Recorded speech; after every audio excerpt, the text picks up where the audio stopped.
നീ കഴിക്ക്. കൂടുതലൊന്നും പറയണ്ട, ആ പച്ചക്കറി മൊത്തം വാരി തിന്നേ എന്നൊക്കെ നമ്മൾ പിള്ളേരോട് പറയത്തില്ലേ? അതെങ്ങനെ ഇനി ഇംഗ്ലീഷിൽ പറയാം? നീ എന്നുള്ളതിന് യു. കഴിക്കും അവസാനം ഇത് വന്നിട്ടുണ്ടെങ്കിൽ വിൽ. You will eat. നീ കൂടുതലൊന്നും പറയണ്ട, നീ കഴിക്ക്.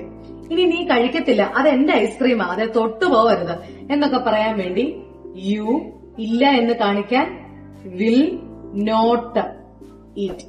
ഇനി ഈ വില്ലും നോട്ടും കൂടെ ചേർന്നാല് നമുക്ക് വോണ്ട് എന്ന് വേണമെങ്കിലും പറയാം കേട്ടോ. അപ്പൊ യു വോണ്ട് ഈറ്റ് എന്ന് വേണമെങ്കിൽ പറയാം.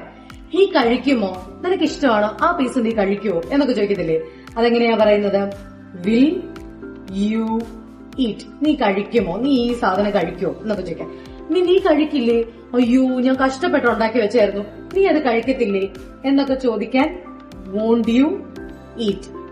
വോണ്ട് എവിടുന്ന് വന്നതാണെന്ന് അറിയാലോ, വിൽ പ്ലസ് നോട്ട് ആണ്. Won't you eat.